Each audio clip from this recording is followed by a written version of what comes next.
Bob Costas, and of course I'm at ringside with HBO boxing analyst Larry Merchant and our expert commentator Roy Jones as we get ready to follow the continuing comeback of former star Ike Quartey. Quartey, whom you'll remember from his career exploits 5-6 years ago, big fights against Oscar De La Hoya and Jose Luis Lopez and Fernando Vargas, a 57-month layoff. Now he comes back to his third fight in this continuing comeback. You can see that Quartey is 36 years old, but a lightly used 36, having taken nearly 5 years off. He's fighting 33-year-old Carlos Bojorquez of just outside Riverside, California. 2-inch height advantage for Bojorquez and a half-inch arm-length advantage measured from the armpit to the end of the fist. They're fighting in the 154-pound weight class, which Quartey says is the weight class where he plans to do business in this comeback. He's looking for another big-money fight with Oscar De La Hoya, and both fighters put on 9, 10, 11 pounds overnight to enter the ring unofficially tonight on our HBO scales, weighing 166. Rules of the bout with our unofficial ringside scorer, Harold Letterman. The Ike Quartey Carlos Bojorquez fight is scheduled for 10 rounds, non-title, using the unified rules of the Association of Boxing Commissions. There is no 3 knockdown rule. Only the referee can stop the fight. In case a cut is caused by an accidental headbutt, we go to the scorecards after 4 rounds have been completed, and you cannot be saved by the bell at any round, including the 10th and final round. Jim! All right, thank you very much, Harold. Carlos Bojorquez, as you can see, has a middling record of only 4-4 in his last 8 fights. A full-time construction worker and full-time in the Inland Empire area of California. He gets a chance to make good money tonight to fight Quartey, and he's exactly the kind of tough, physical opponent, Larry Merchant, whom Quartey has not enjoyed fighting in the past. Quartey has shown some vulnerability. He was down twice against Lopez, twice against De La Hoya, and he, in fact, was down in his last fight. But Bojorquez, unlike Bernard Hopkins, can claim a trunks that he wore to beat Pernell Whitaker when Whitaker tried a comeback, and some jewels as well. So he has been robbed for sure. He'll be trying to collect another boxing memory tonight. And when a guy is coming off a long layoff like Quartey, any serious fighter has a chance, right, Roy? Yeah, any serious fighter has a chance. However, Quartey's chin always was susceptible to the big punch. So this guy has a good knockout ratio in his win percentage, and I think he has a chance, but we'll find out tonight how much of a chance he has. 21 knockouts in the 25 wins for Bojorquez, but he's lost 7 times. He's had 6 draws, and it is acknowledged that there will be a significant speed differential between the far more gifted Quartey and the slower Bojorquez. Why is he still working as a full-time construction worker while fighting full-time? Well, he's got a union job, and he makes $36 an hour. I think he'll make a little bit more than $36 for this hour or whatever part of the hour we're watching a fight. Here's one of Accra, Ghana's citizens. And Roy, you have to wonder about the fire and the incentive for a guy who has gotten rich, who has been living comfortably in Ghana, and who spent 5 years away before more or less persuading himself to come back with the help of promoter Lou DiBella. Yeah, you have to wonder about his driving determination. He seriously want a title back. Does he really love the sport, or is he just doing it to do something? I think he seriously loves the sport, seriously misses this type of atmosphere, and is back to become a winner again. And he showed that in his fight with Verno Phillips. He was a good fighter, because after he was knocked down and stunned in the 9th round, he stormed back in the 10th round, and that was his statement that I want to fight. A charming man in person, brilliant businessman by all accounts. Those around him in Ghana, he has gotten into the hotel business and owns 2 hotels. And says that since his comeback, the hotels have been filled. I can only imagine. Probably the 2nd greatest and most famous fighter in the history of Ghana, exceeded only by Hall of Famer Azuma Nelson.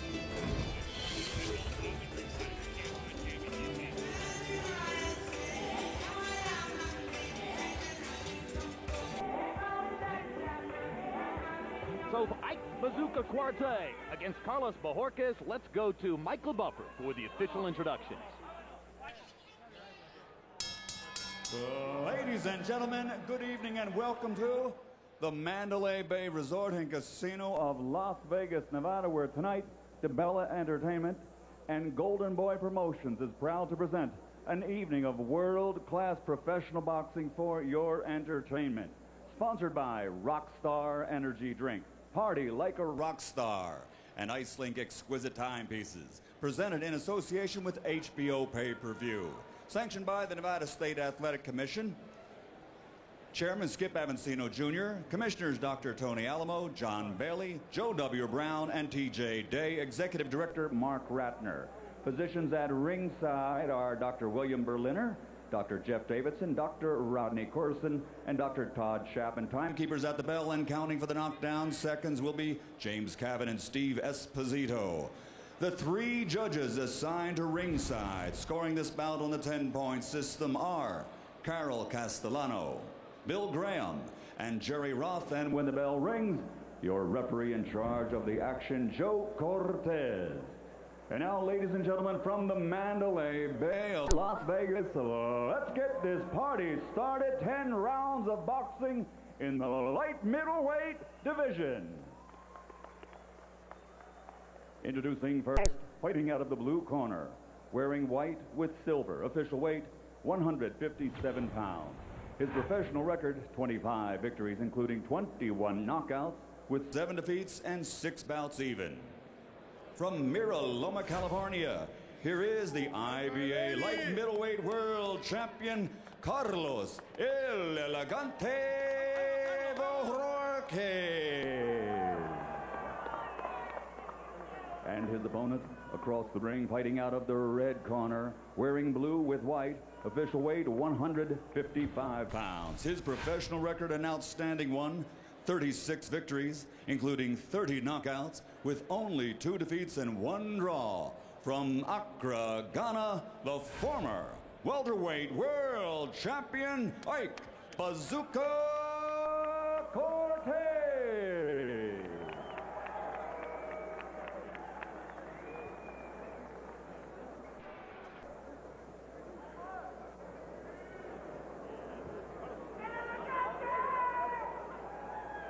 Okay, aquí al centro. All right, gentlemen, we went over the rules in the dressing room. I expect a good, clean fight. Ya vi las reglas aquí en el camerino. Quiero una pelea limpia. Protégete en todo momento. Protect yourself at all time. Remember, guys, I'm fair, but I'm firm. Touch him up. Cuarte, who is ranked already 5th in the world in the 154-pound division, wants to use this fight to project himself into a championship fight at 154, not as been often rumored at 160. And I think that's the best weight class for him. Does that mean that he would fight Winky Wright if Winky made himself available at 154? Would be a very interesting fight to see, as a matter of fact.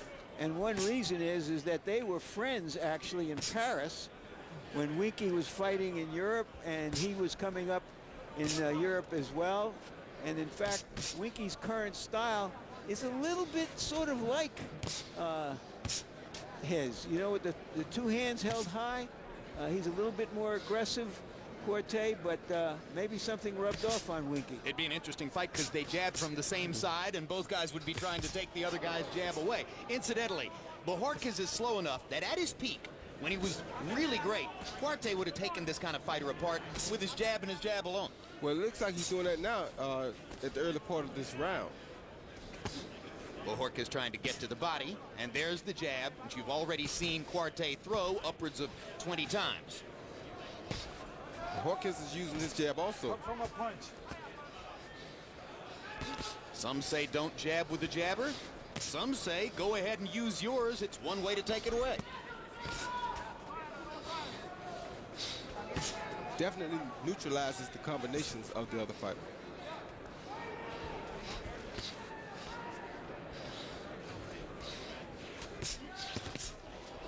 Cuarte can use his jab to create distance. He can use it to set up brilliant right hands, as he just did there. And already Bojorquez is bleeding, as Larry points out, from outside his right eye. Good left hook by Quartey. Looks much sharper early on here than was the case against Verno Phillips. And the more he fights, the more he'll get back into the flow and the rhythm of the game. Yeah, as for the knockdown against Phillips, he said, ring rust, no question about it. I didn't have reflexes. I wasn't ready for that. But Bojorquez's nose shows that he's eaten a few jabs in his career. Bojorquez came from Mexico to the United States as a teenager. He was not a boxer at that time. Took up fighting at 19. Exceptionally late for a fighter in this weight class. Exceptionally late for a fighter who comes out of the Mexican-American fighting tradition. Good little left hook inside by Bojorquez, who found an opening as Quartey dropped his right. Quartey fighting with a little grin on his face, as has been the case through much of his career. It projects an arrogance that can intimidate opponents. There's a good right and left by Bojorquez, as once again he catches Quartey with his hands down. And you can see the dramatic difference in speed, boy. Very dramatic. Ike has such a quick jab anyway, so even if it was a guy a little faster than Bojorquez, it would still look like a disadvantage, I think. Hard physical round one. Most dominant weapon was Ike Quartey's piston-like jab. As we go to the corners, our interpreter in Bojorquez's corner, if they speak Spanish, is Ray Torres. And in the other corner, where they may speak the Ghanaian language, Ga, our interpreter is Fred Asipo. Don't worry. It's a small cut. Just a little cut.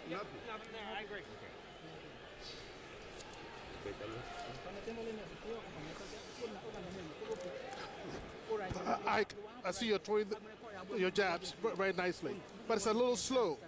So try to counter his punches, okay? Let jabs flow. Stick to the jabs. And keep your right guard up anytime you throw your left. Quartey looking over to Roy Jones for reassurance between rounds. How well do you know him, Roy? Oh, I know him very well. You know, he trained with me a lot in Coca-Cola, so pretty good friend of mine. 48 jabs thrown in round one, 28 of them landed by Quartey. Bojorquez tried 45 jabs of his own, but only landed 3. And Quartey, the easy winner of the round as a result of that. You heard Quartey's trainer saying, don't drop your right hand. He does it again, and Bojorquez nails him with the left. Every time Quartey drops the right hand and gets nailed with the left, he grins bigger. What Quartey has always struck me as being, arrogant in a good way, and sometimes he just thinks he's so strong that he sort of has a momentary meltdown and gives an opponent an opening. He acts surprised when he's hit with a good shot. They're like, how did that get through?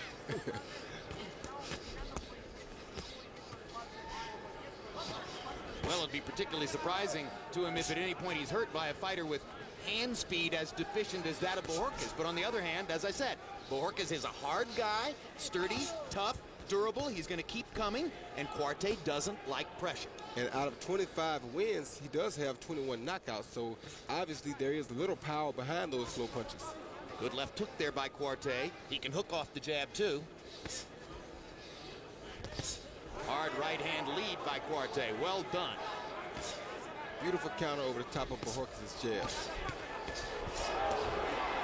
And now Bojorquez once again takes advantage of the dropped right hand, lands a left hook, drives Quartey into the ropes. Backhand by Bojorquez, warned by Joe Cortez for throwing a backhand punch. Quartey lands a right to make some space. A couple more punches like that and he'll be off the ropes.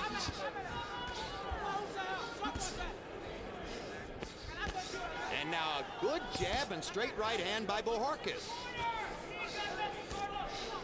Bojorquez is feeling that he has a chance now because this is the fight he wants. He feels as though he's weathered the early jab storm from Quartey, and now he's in a position to pressure Ike against the ropes, and again, I make the point. Quartey doesn't like pressure. Yeah, but Bojorquez is taking a real beating. His face looks like it's going to really bust up. He may be making, if not a last stand, a next to the last stand here. Beautiful uppercut. Good left to the body by Bojorquez, and now he grins back at Quartey as they trade again in the middle of the ring.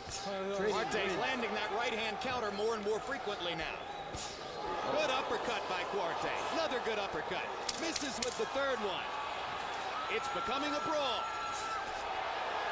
And Bojorquez lands a right hand to the body that drives Quartey back.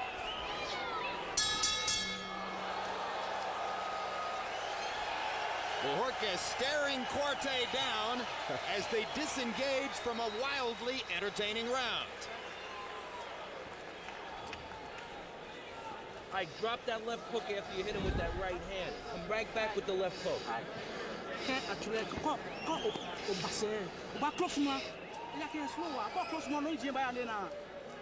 Ike, anytime you step back and you hit him, close in on him. Close in on him. He's very, very slow. Close in on him anytime you hit him. Here you see a beautiful left jab that drove Ike back a little, but it kind of caught him off balance. Then Bjorka comes back with a straight right lead, another straight jab, and misses with a right over the top. With beautiful combinations by Bojorquez. Now you see Ike's beautiful right uppercut. The most effective punch of this fight so far, I believe. Two of them in a row. He didn't see it, but he tried for a third one, thinking, hey, look, unless you're going to move your head, I should keep hitting it with the uppercut. The thing I think Ike needs to do here, though, is definitely go to the body some to help slow Bojorquez down. Yeah, because Bojorquez got off 95 punches in the second round. Quartey was 26 out of 60. Bojorquez 15 out of 95. Quartey with a little edge in power shots, but if Quartey's using his jab correctly, there's no way Bojorquez would get off 95 punches. And now, once again, Bojorquez is able to drive Quartey back into the ropes. And that's the fight Bojorquez wants, because he has a better chance of landing the slower punches when he's at close quarters with Ike Quartey. And there's no way he's going to be able to trade shots with him in the middle of the ring. But nope. Here, he keeps Quartey on the defensive. And he is occasionally throwing a good body shot against Ike. So that's not hurting him. Here's the laser jab. Yeah, I would like to see Ike go to his body more. Now Quartey moves after throwing the jab. Good jab to the body by Quartey. Bojorquez comes back with his own body shot and hammers Quartey with two overhand rights. Bojorquez is getting a lot more confident here. And in doing so, he's luring Quartey into exchanging with him and brawling a bit. And in doing that, Quartey's giving Bojorquez continued opportunities. Now Quartey begins to move his feet and use the jab again. When he's in the center of the ring like this, he has big advantages, as he shows with a hard right hand and a good left.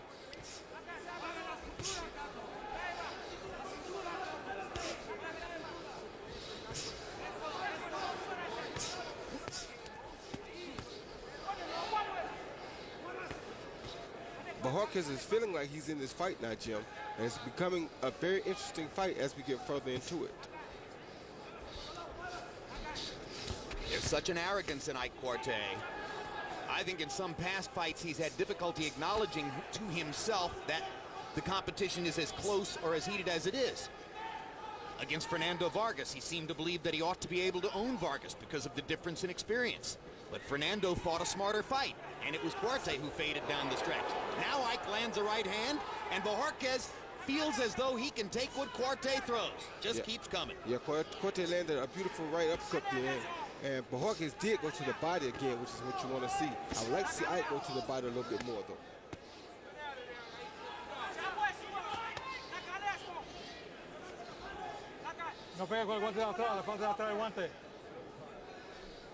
I didn't understand what the referee warned him for then, but it was something in Spanish.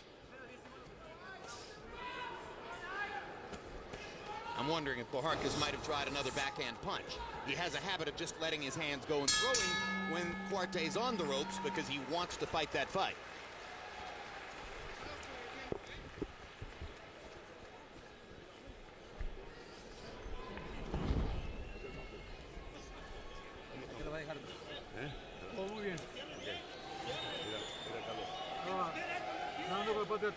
No backhand punching, okay? All right, the cut is just a small cut. It's nothing. Yeah. Throw the uppercuts. And the left hooks, when first the hook and then the uppercut.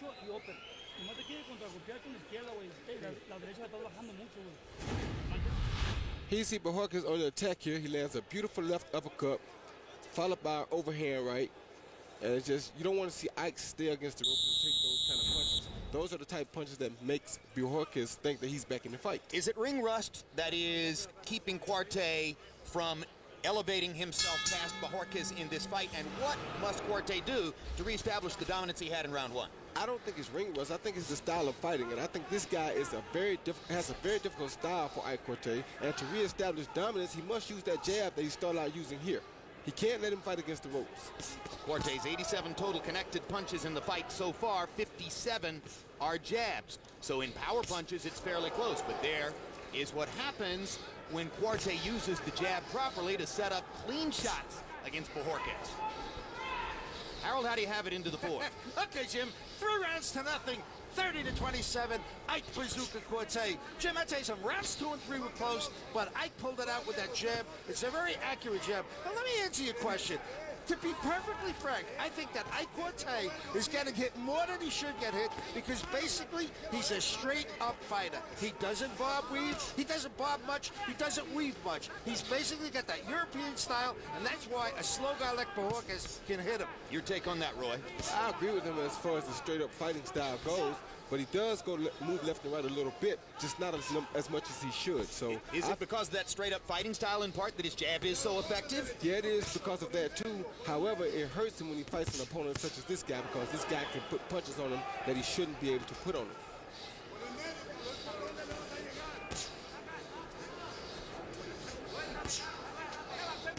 Round 4 of a scheduled 10. Ike Quartey in command on the scorecards, or so it would appear, against Carlos Bojorquez. That's no huge surprise. Larry Merchant asked Bojorquez yesterday, do you have to score a knockout to win the fight? And Bojorquez said yes, absolutely, unequivocally. I've got no other way to win the fight other than to score a knockout.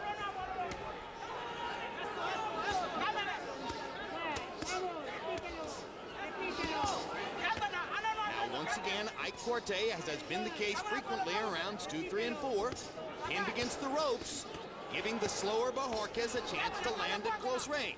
But I think he feels comfortable because his hands are so much quicker than Bojorquez that I feel as though he thinks he has the advantage here. It's not the best place for him, but he does feel as though he has the advantage here. Double jab, and then a left hook at the end of it. Terrific combination for Quartey. So, again, he backs up against the ropes himself, giving credence to Roy Jones's suggestion that he's not uncomfortable with this.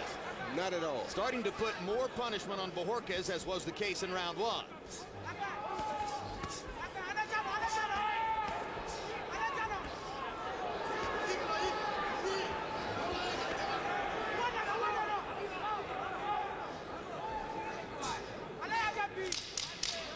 "57 months off from the ring, third fight back, a rough physical test for the technically superior and faster Ike Quartey against the extremely willing Carlos Bojorquez." Just about a half hour ago, the middleweight champion of the world, controversially so after his razor-thin decision win in July, arrived here in the arena. Jermaine Taylor seems, to all outward appearances, to be a more confident fighter than the one who went in against Hopkins the first time around. Could that be good for him, or could it set him up for the fall?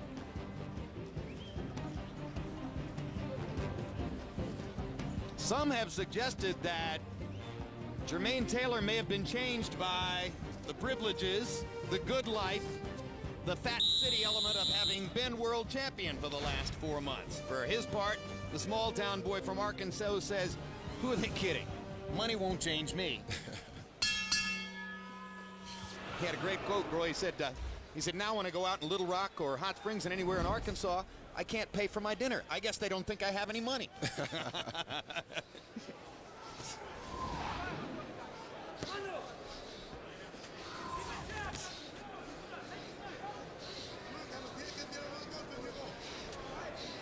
Nevada State Athletic Commission Executive Director Mark Ratner informs us that the cut on Carlos Bojorquez's eye was caused by a punch, not by a butt. So if the fight were stopped because of the cut, Cuarte would be the winner. And he's back to establishing this beautiful jab of his again. Looks quicker now. Yeah, may have caught a second win or something.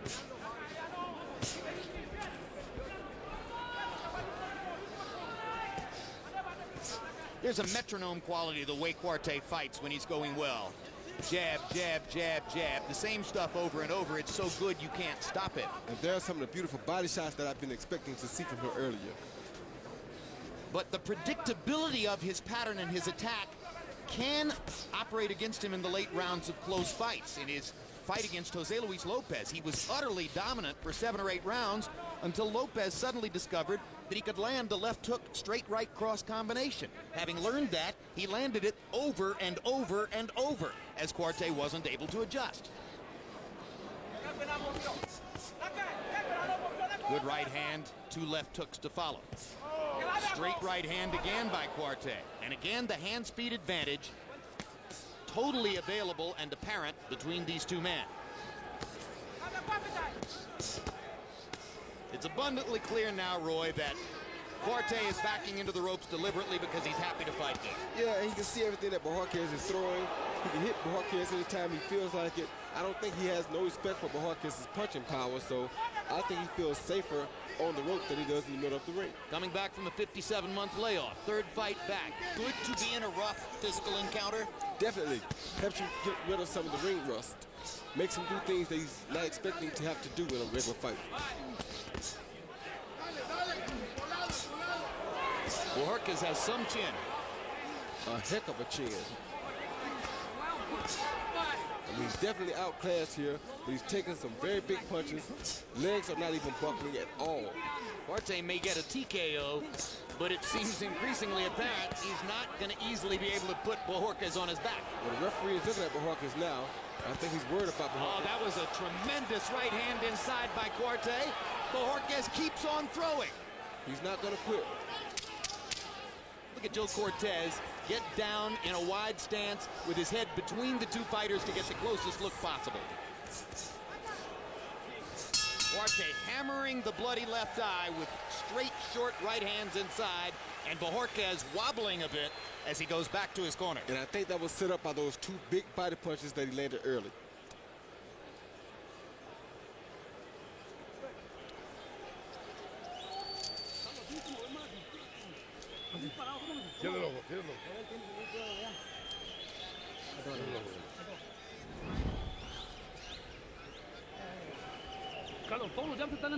All the jabs are coming in. You gotta avoid the jabs. Well, they're all hitting you. You're taking too many punches. Yeah, I'm here to protect you. You're taking too many shots. You gotta avoid the punches. Here you see Bojorquez land this overhand right again when Ike was against the ropes because Ike dropped his hands before he tried to counter with the right hand. Between rounds, Nevada State Athletic Commission Dr. Jeff Davidson got into the ring to get a good look at Carlos Bojorquez, and you heard our interpreter Ray Torres interpreting trainer Willie Silva saying, I'm here to protect you. You're getting hit too much. You're taking too much punishment. And he did take a lot of excessive punishment that round.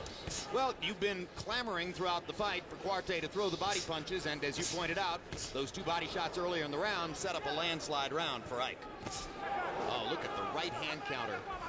You know, Bojorquez said he was thinking about retirement, and this fight came out of the sky, to use his words. A nice payday. But right now, there are a lot of punches coming out of the sky and landing right on his head. Coming up from the canvas, too. Every once in a while, Ike still mixing in the uppercut, which... Ike looking at the referee as if to say, how long are you going to go on with it? Like Roy Jones against Bryant Brannon in Madison Square Garden. Well, Ike's worried about the blood from the cut, I think, on this guy.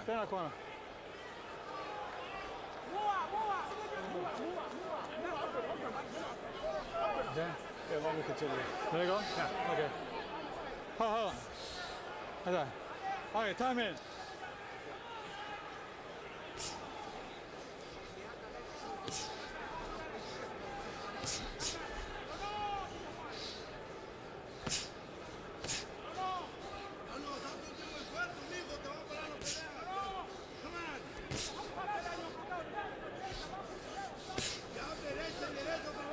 think that Corte can quit himself well against anybody in this division now? Yeah, I think he can. May have to get a little bit more conditioning, work on his jab and his head movement a little bit more, but I think he'll do good against pretty much anybody in this weight division. The body sure hadn't changed in the 5 years away. He's still a spectacular physical specimen, richly muscled. Left hook upstairs for Corte as Bojorquez levers to the body over and over.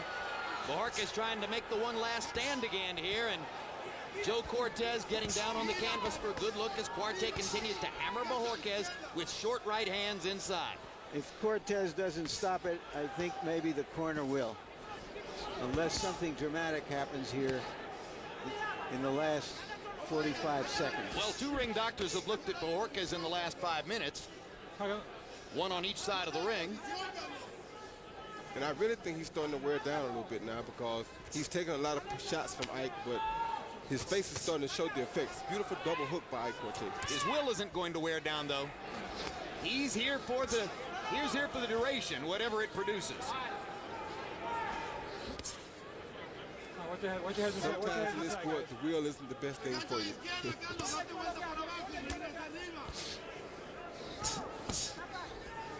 Good left hook to the body by Corte there. Excellent punch selection to stop Bojorquez in his tracks and give Corte the room to go anywhere he wanted to go. Another excellent round for Ike Corte against the still willing Carlos Bojorquez. January 21's our next pay-per-view. Let's see what's coming up. Their first encounter was a thriller. Two gladiators who never back down, displaying raw power and fierce intensity.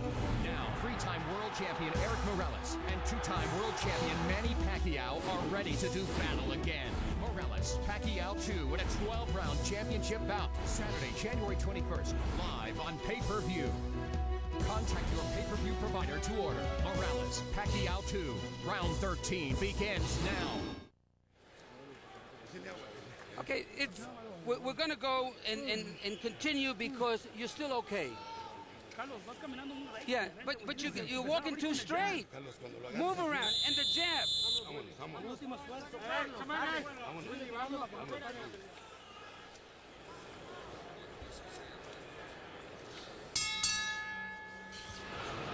Round 7 begins.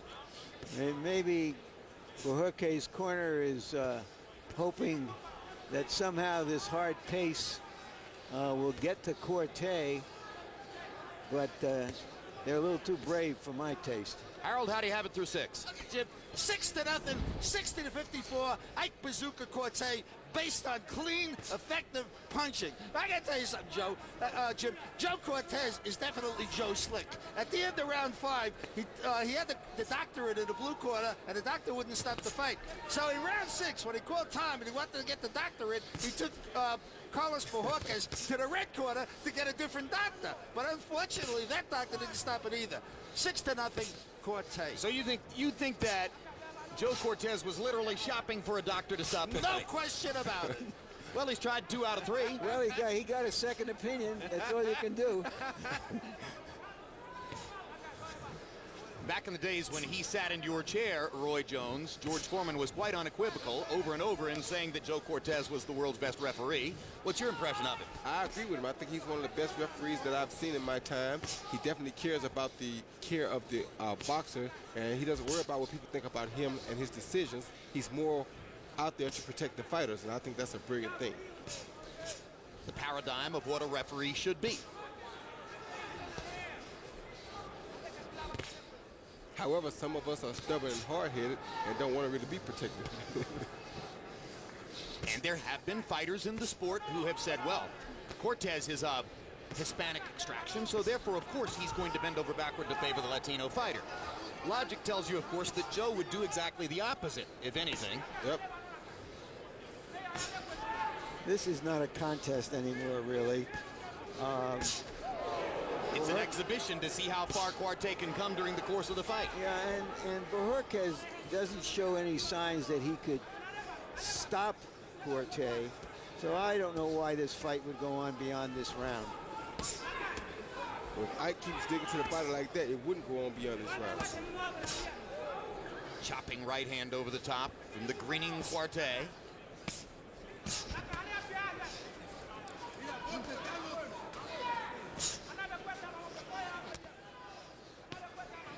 Some of the punches Cuarte has taken from Bojorquez he was willing to take in order to get in the returning shots. Bojorquez's hands are slow enough that Cuarte can see everything coming, and of course world-class fighters can by and large take almost any shot that they can see coming. Exactly, and Bojorquez has lost a little bit of speed that he did have on his punches now. Yeah. He's gone from slow to slower to sending emails about when his punches are coming.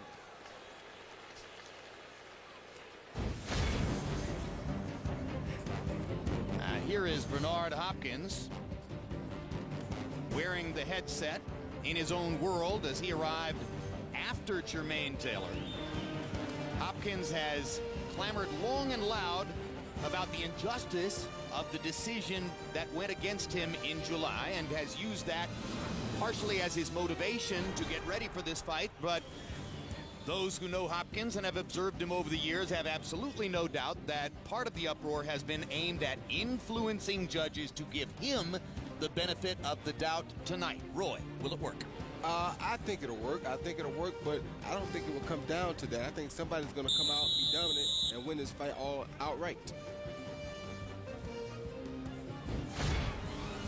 And while you looked at Bernard Hopkins making his bad-intentioned entrance into the arena, Carlos Bojorquez' corner was telling him that if he doesn't throw more punches, they'll go ahead and throw in the towel. So Bojorquez says, well, how about a low blow? Do you like that? Well, he felt like Ike hit him with a low blow, so he hit him back in the same place that Ike hit him, which was on the belt line. Which brings up another question, incidentally, about Taylor Hopkins, because Taylor's trainer, Pat Burns, says that his fighter fought too clean a fight the first time around, and most particularly that he wants for Taylor to hit Hopkins with a low blow if Hopkins does that early. Jermaine Taylor's not the kind of kid who will comfortably fight a dirty fight. Will he listen to his trainer's advice? I think he will. I think he better listen to his trainer's advice. He's also not the type of fighter that will bring a recorder with a baby whining on it and say that this is Bernard Hopkins. So he's been out of character already once this week. And he may as well keep on being that way. The problem is that Hopkins is so expert at it that you don't often see what he's doing. And if he tries it, it'll probably be flagrant. Like it appeared to be here with Bojorquez. As commentators, we always point out that Hopkins' great weapons are his straight right-hand counterpunch and his left hook, and then opponents would say, yeah, and the low blow, and the butt, and the elbow to the mouth, and the headbutt on the chin, et cetera, et cetera, et cetera, and the kick, and the hip bump, and everything else you can possibly imagine. One thing I must say was that when I fought Bernard Hopkins, I had not the first problem with any of that. Well, you were too quick. I mean, it's not easy to find you if you don't want to be found. We fought inside a lot, too, though. He had an opportunity to do it, but I didn't see any of it. Maybe he respected you. Well, and also he's become better in every way as a fighter, including that. More professional.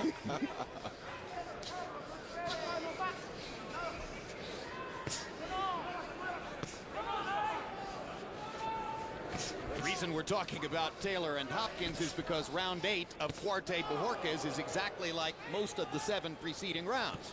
Yep. And this is a matter of time and has been for quite some time. You know, I don't like this. It's an accumulation of punches.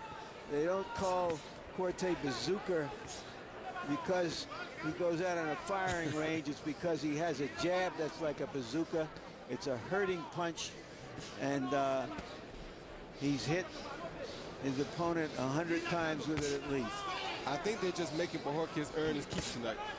Good call, Larry. He has landed 104 out of 230 jabs so far in the fight. I was counting all along. Even when I took leave and went backstage to interview Taylor and Hopkins. You were hearing the noises and counting the landed punches. Because Cuarte's jab rings around the arena when he lands it on Bojorquez's face. Good left hook by Bojorquez. Drives Cuarte back into the corner. Might be a good enough reason for Bojorquez's corner to choose to let him fight another round.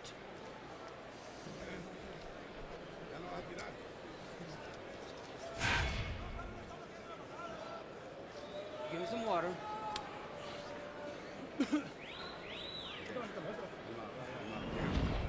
Let me work him. Let me work it. I'm okay.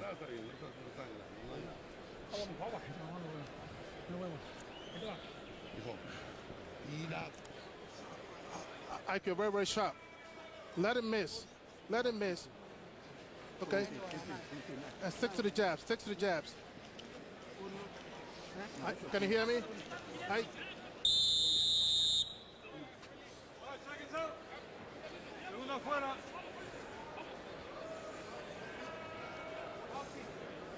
This is about, close to 4 in the morning, I believe, in Accra, Ghana, and they're watching this live.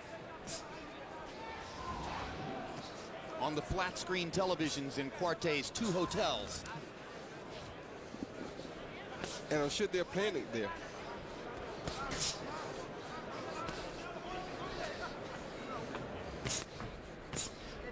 What are your memories of watching Azuma Nelson, Roy? What are your memories of watching Azuma Nelson? Oh, man, my favorite memories was watching him when he fought Salvador Sanchez. I think he was like 15-0 or something like that, and I never expected him to have a chance to even think about going 15 rounds. And he came out and he gave Sanchez one of the hardest fights I think Sanchez had. And from that point forward, I became an Azuma Nelson fan. Absolutely. One of the most crowd-pleasing fighters of his era. Outstanding fighter. He was never able to build a big following in the U.S. because he was a featherweight. He was not an American, but he could sure fight. Quarte did build something of a following because he just looked so strong, and he was in a division that American fight fans are more accustomed to. Well, and he was ranging in on a De La Hoya fight, and it did take place. So therefore, he had the attention of the public because he was about to fight one of the most marketable persons in the sport. And it was an excellent fight. Tremendous fight. Both of them down in the same round, and then De La Hoya put him down in the 12th round to clinch it. Probably the single most dramatic fight of Oscar De La Hoya's career, along with, of course, his come-from-behind knockout of Fernando Vargas. Oh, brilliant left hook by Quarte there. He's had a chance to polish all of his weapons tonight, that's for sure. These are the most dangerous kinds of fights for fighters.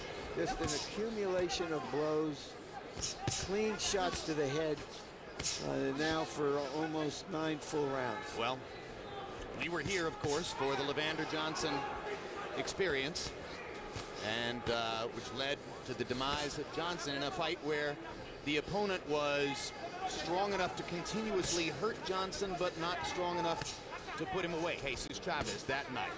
Once again, the same profile. Quarte strong enough to continually hammer and hurt Bojorquez, not quite strong enough to put him away. That's how guys get hurt. Yeah, but I think the referee is definitely looking at stopping this fight here sometime if Bojorquez doesn't change.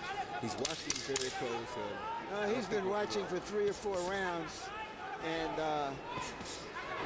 I wouldn't fault Tony Weeks for what he did in the Levander Johnson-Jesus Chavez fight. I thought he stopped the fight at the obvious moment for doing so, but unfortunately, the worst happened.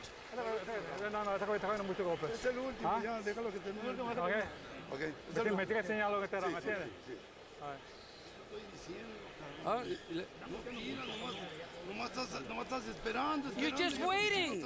Yeah, you know, we came to fight. They're going to stop this fight. Come on. If you take more punches, I'm going to stop the fight. I'll give you one more shot. Come on, I'm talking to you. Pay attention. You got to take a chance. Go for broke. What do you think we came here for? You got to give it all, everything. Ladies and gentlemen, it's been a good one. This is the 10th and final round. A round of applause.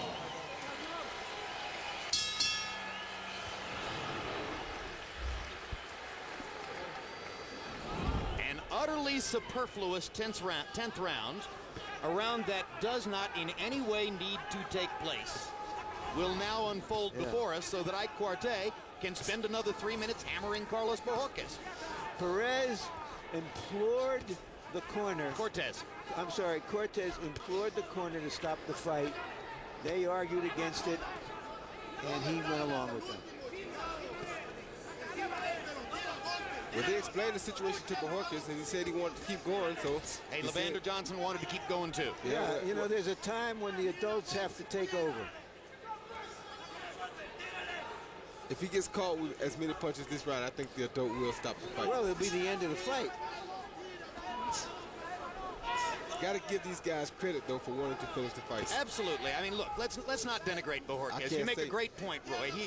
Bojorquez is a hero for wanting to continue to do what the crowd wants to see him do. Exactly. And that's exactly the point Larry's making when he says it has to be somebody else. Yeah, well, you can't expect the fighter to do it because he came here, he trained hard to finish this 10-round fight. And if he can finish it on his feet, he'd be happy with that. And he didn't have to take that right hand if he wasn't fighting this round. A brilliant half uppercut. Swinging wide by Ike Quartey. Another perfect jab. Left hook right on the chin. And aside from the misshapen face, the blood, etc., Bojorquez still not showing any significant damage as he keeps coming forward and trying to throw. And that's why the referees let him keep going. Exactly, because the crowd paid money to see this kind of entertainment. Is it entertaining? To some. I'm looking out there and I don't see anybody smiling or anybody happy over what's going on. They're just sort of sitting there and watching a butchering. A lot of people, not a lot, but several people, Larry, complained to me about the stoppage by Richard Steele in Portland a couple weeks ago. Now it's time. And there's Joe Cortez making the necessary call with only 48 seconds remaining in the fight. It was a left hook that staggered him, stopped him in his tracks for the first time, and Cortez did the right thing. And there are some boos to Cortez for stopping the fight. I was about to make the point. Several people complained to me about the stoppage of the Floyd Mayweather Jr. Sean Bay Mitchell fight in Portland, in a fight in which Mitchell hadn't won a minute. Mayweather had hammered him in every round, knocked him down twice. Mitchell's 8 points behind after 6 rounds, and people are saying, why did they stop it? So the bottom line is fans want to see action. They pay their money to see blood. That's right. Sleepage. Promoter Lou DiBella looking over the ropes to us as if to say, hey, how good did Quartey look? Roy, how good did Quartey look? I think he looked pretty good, pretty impressive. There you see a right hand followed by a left hook, a double left hook, one to the body, which was most effective because he didn't hit him in the head with the left hook, but you saw his legs give. And those body shots were something that would have affected him a long time ago had Ike started a little earlier. And that's the sophistication of referee Joe Cortez, understanding that the body shot was damaging enough to motivate the stoppage. And let's go to Michael Buffer for the official particulars. Ladies and gentlemen, before we give the official time, I would like to remind all boxing fans here the most important thing in this sport is protecting the fighter. The official time, 2 minutes, 12 seconds of round number 10. The winner by knockout victory, former welterweight world champion Ike Bazooka Quartey.